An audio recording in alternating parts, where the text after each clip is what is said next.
Longtemps, le métier de Sebri était de déverser du poison dans des pays misérables. Est-ce que finalement, le trafic de déchets, pour prospérer, a besoin de la guerre, de pays en guerre? C'est mieux. Ça facilite les choses.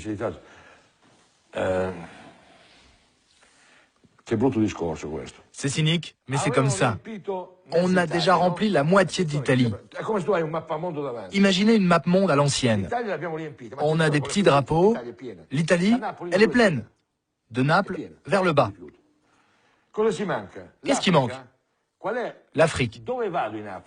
Et où on va en Afrique? Là où il y a des gros problèmes. Là où la pauvreté est la pire.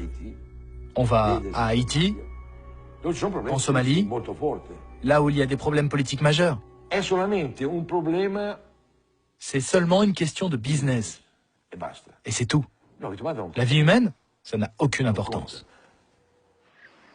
Et puis un jour, à Haïti, où il est venu décharger des déchets particulièrement dangereux, Sebri a vécu une scène dont il est resté prisonnier pour toujours.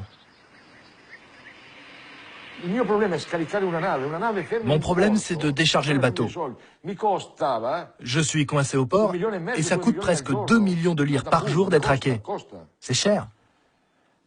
Plus vite je décharge, et mieux c'est. À Haïti, j'ai déchargé les containers les uns sur les autres, avec une grue. Je les jette, ils s'empilent, je m'en fous. 15 jours après, c'est là que j'ai vu les dégâts. C'était terrible. Parce qu'ils étaient radioactifs. À Port-au-Prince, il n'y avait qu'un seul hôpital à l'époque. Et il y avait 50 personnes qui faisaient la queue.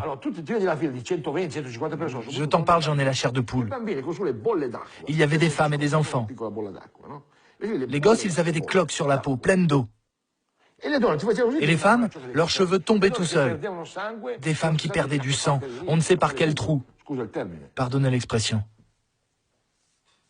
T'as compris? Ça n'intéresse personne. J'ai déchargé, je suis payé, point barre. Mais quelle vie humaine!